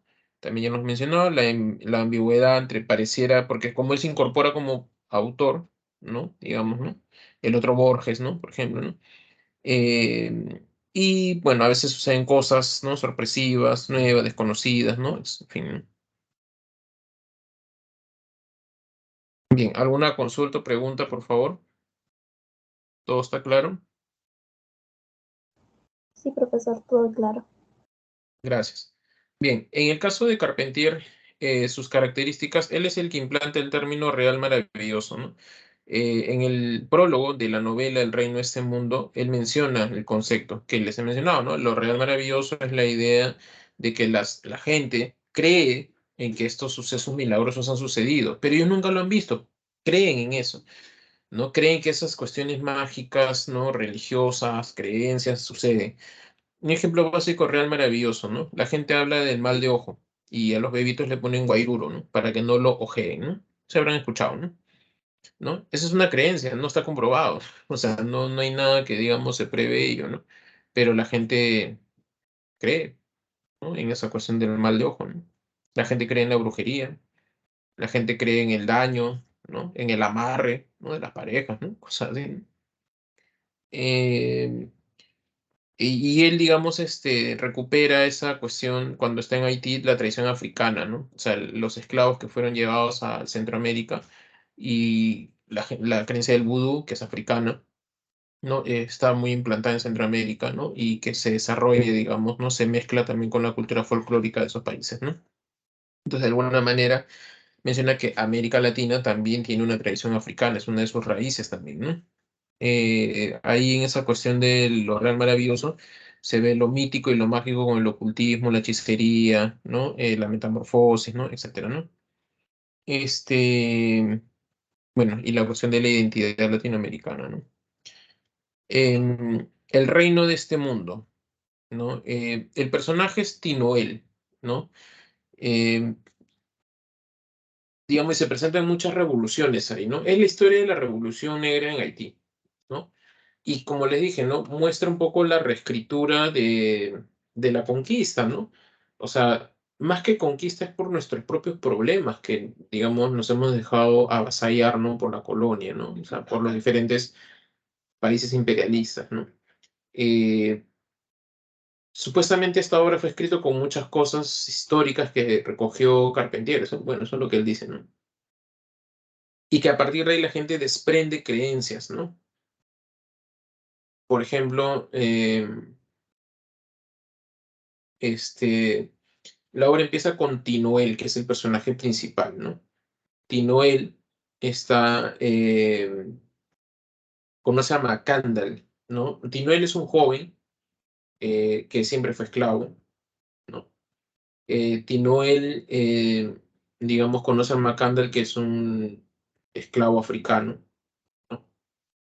Este, y que digamos, le cuenta de las metamorfosis, le cuenta de las creencias, tradiciones, ¿no? Que hay, digamos, en África, ¿no? Y le habla de ser libres, ¿no? Pero Tino nunca ha sido libre, no sabe lo que es eso. Le escucha, pero no le cree, ¿no? O sea, ya, o una persona mayor, pues, ¿no? Y siempre le está hablando de fugarse, de hacer la revolución, ¿no? Y un día se fuga, Macandal, ¿no? Macandal le ha dicho al pueblo, digamos, ¿no? A los demás, que él se puede convertir en animal y un día se va. Y se va, pues, ¿no? Y la gente cree realmente que se ha convertido en un animal, en un perro negro. porque él les había dicho eso y se había ido, ¿no? Luego él también les había comentado en algún momento que él se podía convertir en mariposas amarillas, me parece, y un día aparecieron mariposas amarillas y creen que es él, ¿no? Después en un momento, digamos, los amos comienzan a morir, ¿no? Las familias por agua envenenada. Y él había comentado que él podía convertirse en agua envenenada, ¿no? Hasta que un día lo capturan, ¿no? Los guardias, ¿no? Por la selva, ¿no? Y uno dirá, pues, ¿y cómo es así? Lo que pasa es que ellos argumentan de que para transformarse, su metamorfosis de una cosa a otra, ¿no? Tiene primero, digamos, si es un animal, se convierte en humano nuevamente para convertirse, no sé, en un árbol, insecto, agua, lo que sea, ¿no? Y ahí en esa transformación, ahí lo han capturado. Este, y bueno, eh, comienzan, digamos, eh, lo capturan, ¿no? Lo llevan ante el pueblo para darle un escarmiento al pueblo para matarlo, ¿no? Y prenden la hoguera, lo están quemando vivo, ¿no? La gente se levanta, pues, ¿no? Y comienza a tratar de que eso no suceda, ¿no? Comienzan a trastocar todo, ¿no? Digamos, ¿no? Y, y entonces, a partir de ello, ¿no? Es que se levanta toda la polvareda, ¿no? Y hacen de que no se logre ver, digamos, mientras está muriendo, ¿no? Wakanda, ¿no? Cuando ya los guardias ponen, digamos, pacifican, digamos, esa parte ya, eh, ven que el fuego, digamos, hay algo chamuscado, ¿no? Los guardias dicen que ese es Makanda, pero justo ven pasar un ave grande, ¿no? Y la gente del pueblo dice que es Makanda porque él también se puede convertir en ave, ¿no?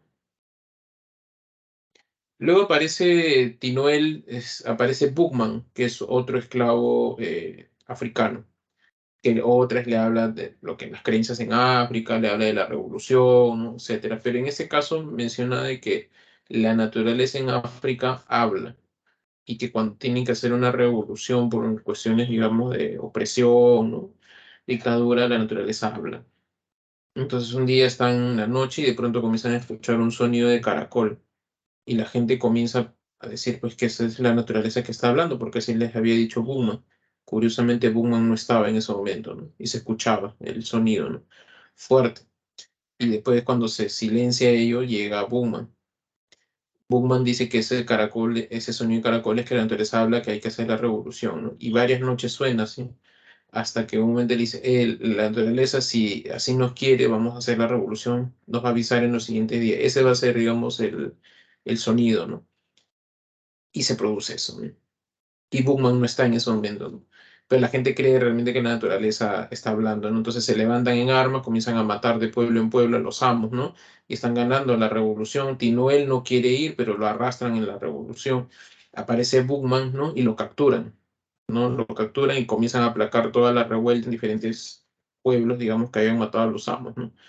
Y lo matan a todos, ¿no? A Boogman, menos a Tinoel, ¿no? Su amo le perdona la vida porque, bueno, le dice, ¿no? Que él no tenía nada que ver, ¿no?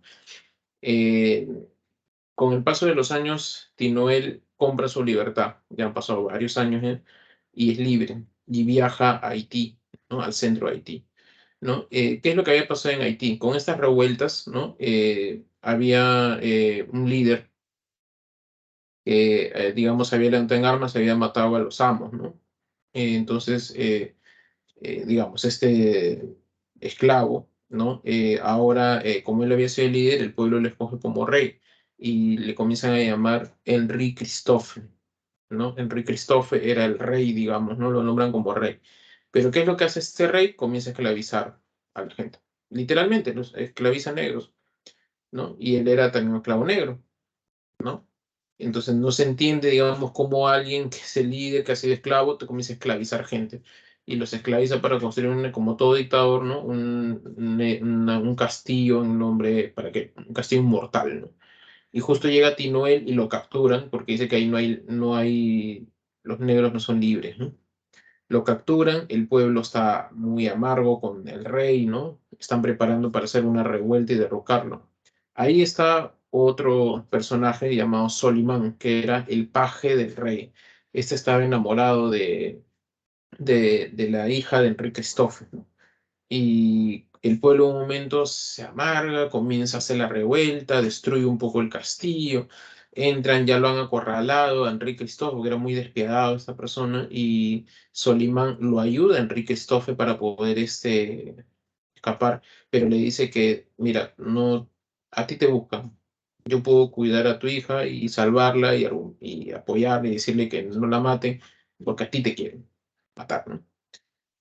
Ya, pues lo convence, Enrique Christopher se entrega y lo matan, pues, ¿no? Y él se enamora de la hija, se escapa con ella, ¿no? Tinoel vuelve a ser libre, pasan muchos años, ¿no? Y ahora ya está viejo, ha regresado al lugar donde salió, ¿no? Y ahora está viejo y curiosamente le cuenta a unos adolescentes, niños, ¿no? Sus aventuras, ¿no?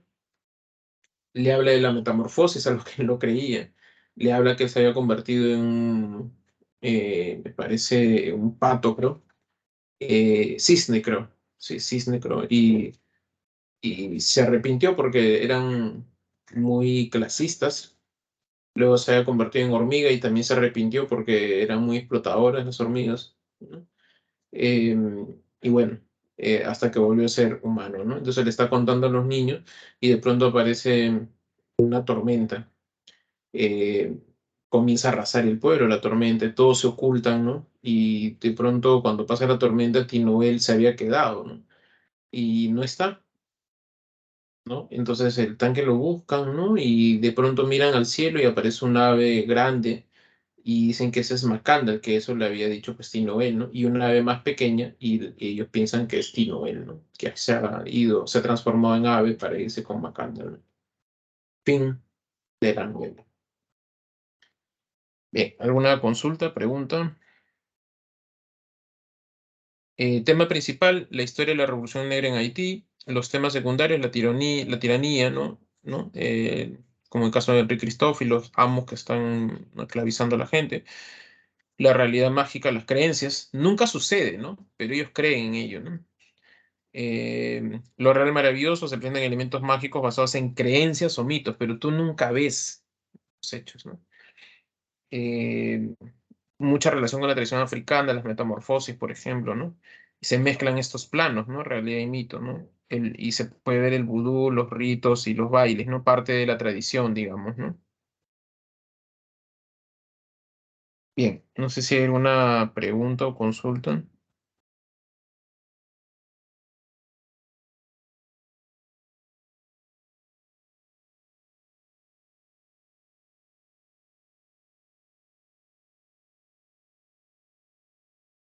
Bien, creo que no hay, así que seguimos avanzando. Este, García Márquez, ¿no? Ganó el premio Nobel en el 82, ¿no? Se puede notar, pues, el mundo mágico, como puede ver en Cien años de soledad, donde sí suceden los milagros, por eso se llama realismo mágico, porque, o sea, sí se ve, o sea, digamos, ¿no? Tan cotidiano es que ya les parece normal que las personas resuciten o se vayan al cielo en cuerpo entero, ¿no? Eh, y es parte del apogeo boom latinoamericano, ¿no? Aquí está, digamos, ¿no? Cien años de soledad. El caso de Cien años de soledad, ¿no? Cuenta la historia de los Buendía, ¿no? José Arcadio Buendía y Úrsula Iguarán son primos, ¿no? Entonces, hay una creencia de que si se junta la familia van a ser el niño con cola de cerdo, ¿no? Entonces, ello no puede suceder. Entonces, digamos, su estirpe siempre va a querer juntarse con la familia. Hay ese deseo incestuoso, digamos, por parte de ellos. Sin embargo, quien va a cuidar de esa cuestión incestuosa es Úrsula Iguarán, ¿no? Úrsula Iguarán, digamos, va a cuidar de ello, ¿no? Eh, de que eso suceda, ¿no? Este, y digamos, ¿no? Con eso, ¿no? Cuando ella muera, ¿no? Digamos, ahí, digamos, va eh, a suceder, digamos, nuevamente este enlace de la familia, ¿no? Con la tía, ¿no? eh, Amaranta Úrsula y Aureliano Babilonia, ¿no? La novela empieza con el coronel Aureliano Buendía frente al pelotón de fusilamiento. Recordó cuando su padre lo llevaría a conocer el frío del hielo, ¿no? A partir de ahí comienza a recordar, digamos, los orígenes de los Buendía, ¿no? José Arcadio Buendía y Úrsula Iguarán son primos, salen de donde ellos vivían y se van hacia un pueblo. En este pueblo, o sea, que es Macondo, ¿no? Tratan de fundar el pueblo, los pobladores se enfrentan ante ellos, se produce una batalla campal, ¿no? Y al final los Buendía terminan ganando, ¿no? Digamos, terminan fundando Macondo, ¿no? Macondo es un pueblo que no existe, digamos, ¿no? O sea, pero tiene mucho de Latinoamérica, tiene un poco de todos los países, ¿no? Eh, y ahí tienen a sus hijos, José Arcadio, el coronel Aureliano y Amaranta, ¿no? Cuando estas personas no pueden cumplir su deseo incestuoso, ¿no? La matriarca les consigue esas parejas, pero hay personas que no llegan a conseguir ello y terminan en la completa soledad, como el caso de Amaranta, por ejemplo. José Arcadio sí se llega a emparentar y tiene un hijo, me parece. Luego el coronel Aureliano, él es el que de alguna manera tiene, digamos, descendencia, ¿no? Muchísima, ¿no? Tiene 17 hijos, hace 32 guerras civiles, ¿no? Todas las pierde, ¿no? Esa exageración también es parte de la novela, ¿no? Hace 32 guerras civiles y todas las pierde, y hace un tratado de paz, ¿no? Él con su descendencia, ¿no? Va a surgir, por ejemplo, Arcadio, que se convierte, hace una guerra civil, gana la guerra civil, pero solo dura un día. O sea, de dictador tiene un día nada más porque lo derroca, ¿no? Entonces esas exageraciones también podemos ver, ¿no? Cuando los Buendía están en Macondo, ¿no? Ya tienen a sus hijos, llega Rebeca, que al final se va a casar con uno de ellos, ¿no? Rebeca llega, una niñita, ¿no? Muy bonita, ¿no? Entonces la cogen porque apareció de la nada. Lo que ellos no sabían es que Rebeca tenía una maldición, la peste del insomnio. Cuando la cogen, todo Macondo no puede dormir. Tienen meses de insomnio, ¿no? Y eso les está volviendo casi, digamos, desquiciados, ¿no? No poder dormir, ¿no? Están olvidándose las cosas, ¿no? Hay escenas bastante satíricas, ¿no? Que comienzan a poner etiquetas, ¿no? Nombres a todas las cosas porque ya no se acuerdan, ¿ya? Entonces, el pueblo va a rezarle a Melquiades. Melquiades era un poblador que había luchado en contra de los Buendía y que murió en esta batalla campal, ¿no? Entonces ellos van, ¿no? El gitano Melquiades, ¿no? Y les pide por favor, ¿no? Que les ayude. Y Melquiades, que está muerto, escucha y decide resucitar. O sea, como si nada resucita, ¿no? Por eso es realismo mágico, ¿no? Y él trae los pergaminos, ¿no? Trae estos pergaminos, trae la cura del sueño. Todo Macondo duerme varios días, ¿no? Y trae unos pergaminos donde se explica digamos, el árbol genealógico de los Buendía, pero que en ese momento no van a entender, ¿no? Pero los tienen ahí, siempre hablan de esos pergaminos, ¿no? Eh, Luego, como les decía, un José Arcadio también es dictador, otro Arcadio da una guerra civil, se vuelve dictador, ¿no? Pero un día nomás y lo derrocan. Y esto había sucedido porque había ingresado la compañía bananera, que realmente existió. La compañía bananera simboliza el ingreso del capitalismo, ¿no? A Macondo, ¿no? Que justamente contra ellos se levantó Arcadio, ¿no? Luego aparece Renata Remedios. Renata Remedios era una mujer muy hermosa, ¿no? Que había ganado incluso un certamen de belleza y ella, había, digamos, habían venido príncipes de Europa, gente con mucho dinero, ¿no? A casarse con ella, pero ella siempre los rechazaba, ¿no? Hasta que aparece un hombre del pueblo, sin dinero, ¿no? Pero ella se enamora de él, ¿no? La familia se opone, tanto se opone que terminan matándole a esta persona, ¿no?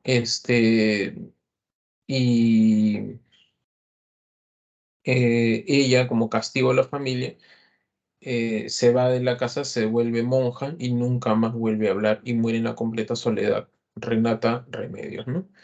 Luego va a aparecer Remedios la Bella, ¿no? Remedios la Bella es una persona, una mujer muy hermosa, casi una belleza celestial tiene, ¿no? Y termina, digamos, la familia no quiere que se comprometa con ningún hombre, ¿no? Tiene una belleza celestial, divina, quieren que se entregue a Dios y así lo va a hacer, ¿no? Un día están en la casa, comienzan a orar y de pronto ven muchas flores amarillas, ¿no? Se reúnen, salen de la casa, se reúnen al círculo en ella, comienzan a orar para que Dios se la lleve y Dios se la lleva, pues. Comienza a ascender en cuerpo, ¿no? Cuerpo y alma, digamos, ¿no? Así tipo la Virgen María, ¿no? Bueno, la creencia de la Virgen María y asciende a los cielos, ¿no? Y así se va. Pasan muchas cosas más, ¿no? Hasta que aparece Aureliano Babilonia y Amaranta Úrsula. Amaranta Úrsula era la tía, ella bastante joven, ¿no? Se había ido a Europa, se había casado, vivía en Bélgica, si mal no recuerdo, y un día regresa de vacaciones. Mientras tanto, Aureliano Babilonia, que era el sobrino, desde que estaba en la barriga de su madre, denotaban que iba a ser muy inteligente, ¿no? La matriarca Úrsula Iguarán, que hasta ese momento está viva, ¿no? Al ver que la familia tiene ese deseo incestuoso o son medios dictadores o mueren completamente solos, trata pues de que no se mezcle con estas familias, porque se denotaba que era muy inteligente, ¿no? Entonces, ni bien nace, lo manda al extranjero. Casi nadie sabe de él. O sea, se va y nadie sabe de él. Pero la matriarca muere cumpliendo 100 años, ¿no? Y ya no hay quien cuide de la familia, el deseo incestuoso. Regresa Aureliano a Babilonia. Nadie sabía casi de su existencia. Llega Amaranta Úrsula, no sabía que era su sobrino. Entonces se ven, se enamoran y nace el niño con cola de cerdo, ¿no? 9 meses después. Pero ellos no saben que eran familia. Cuando nace el niño con cola de cerdo, muere Amaranta Úrsula, ¿no? Y entonces Aureliano Babilonia ve a su hijo con cola de cerdo y no entiende qué es lo que está ocurriendo. Encima ha muerto su esposa, su hijo nace con cola de cerdo, ¿qué está ocurriendo, no? Decide llevarse a su hijo, se va a la casa, quiere dormir un rato, ¿no? Pensar qué es lo que está ocurriendo, despierta porque escucha una especie de mordisco de unas hormigas gigantes, por decirlo, que se están comiendo a su hijo, se lo están devorando y se lo están llevando. Y se lo están llevando y él ya no entiende lo que ocurre, prácticamente está a punto de desquiciarse, ¿no? Y recuerda que le habían comentado unos pergaminos que podían darle una explicación a algunas cosas, ¿no? Entonces busca en la casa, ¿no? Y encuentra los pergaminos de Melquiades, donde se descubre que el árbol genealógico lleva que él es el sobrino y Amaranta Úrsula la tía, y que una vez que se junte nuevamente la familia, iban a ser el niño con cola de cerdo, ¿no? Y eso ocurrió. Entonces, cuando está leyendo eso, aparecen unos vientos huracanados que arrasan todo el pueblo de Macondo hasta desaparecerlo, ¿no? Al final hay una voz de Melquiades, ¿no? Que dice, una familia condenada a 100 años de soledad no merece dejar una huella en la faz de la tierra. Fin. Es una gran novela con un estilo impresionante. Es muy cautivador. Uno comienza a leer 100 años de soledad y no termina de leerlo. Los temas, la soledad, la historia de los Buendía, ¿no? Y del pueblo de Macondo. Comentarios, ¿no? Es una novela del realismo mágico, los sucesos milagrosos suceden, Melquiades que resucita, el Remio de la vida que asciende a los cielos, ¿no? Eh, Dice, estos hechos son asumidos como reales dentro de la novela, ya que ningún personaje se asombra, ¿sí? O sea, los hechos milagrosos son cotidianos, o sea, nadie se asombra de ello, ¿no? También, ¿no? La ascensión de Remedios la Bella, como les había mencionado, al cielo, ¿no? A nivel social, podemos ver elementos del Caribe colombiano, ¿no?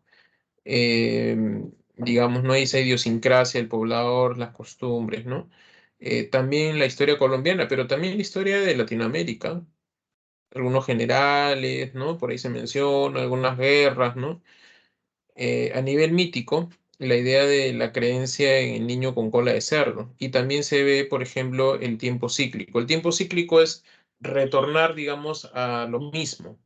Y esto se da en apariencia a través de los nombres. Los nombres se repiten uno tras otro. O sea, se parecen José Arcadio Buendía, José Arcadio, Arcadio, Coronel Aureliano, Aureliano Babilonia, la matriarca Úrsula Iguarán, Amaranta Úrsula, ¿no? Entonces siempre pareciera que no avanzamos porque tienen los mismos nombres y tienen los mismos defectos.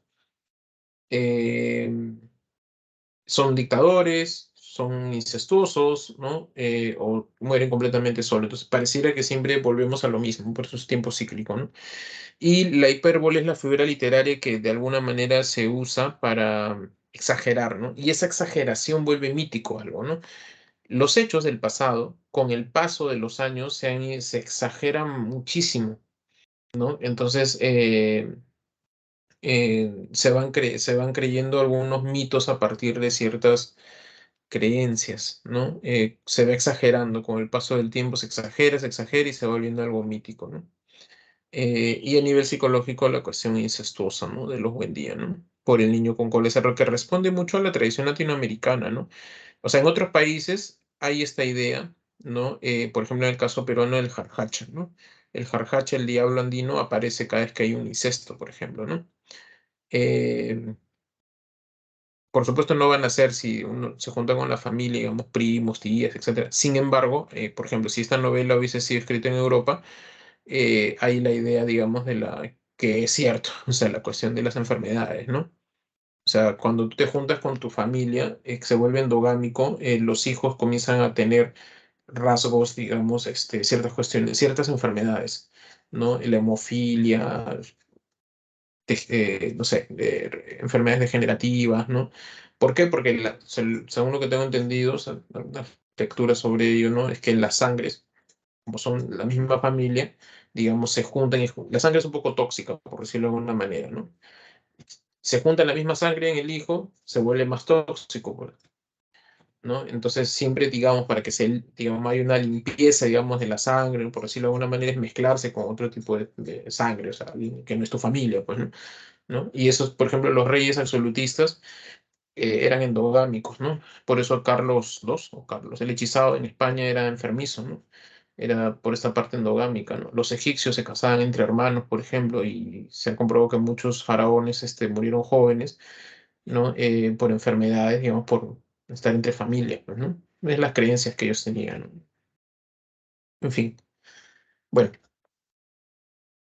ahí están las claves, chicos, chicas. Si tienen alguna consulta, pregunta,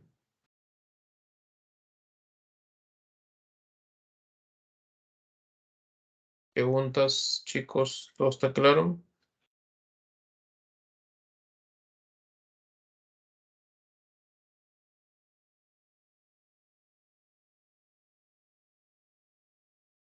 Gracias. Algunas cuestiones ya para solamente culminar. Hay ciertas novelas que uno, así sea de cualquier carrera, creo que uno debe leer, ¿no? Cuestión personal. Los libros siempre ayudan en muchas cosas, ¿no? Cuando estábamos presencial, recuerdo que se me preguntaban. Ahora que estamos virtuales es un poco más difícil, ¿no? Pero les recomiendo mucho leer, por ejemplo, El túnel de Sábato. El túnel es una gran novela. Yo leí cuando tenía 20 años, más o menos. Comenzar, digamos, o sea, yo no te voy a decir, pues, que ponte a leer el Ulises, ¿no? O sea, porque si no tienes mucho hábito lector, te vas a aburrir, ¿no? Uno creo que puede comenzar con ciertas novelas, ¿no? Ciertos textos, ¿no? Para que uno le vaya agarrando el gusto a la lectura, ¿no?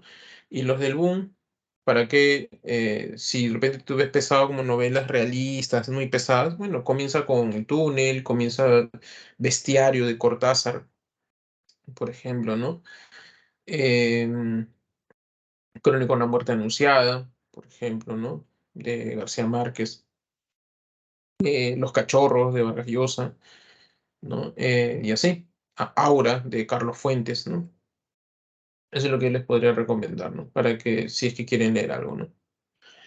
Bien, chicos y chicas, me voy retirando, espero que les haya interesado la clase, ¿no? Y ya nos vemos la siguiente semana. Cuídense mucho. Hasta luego.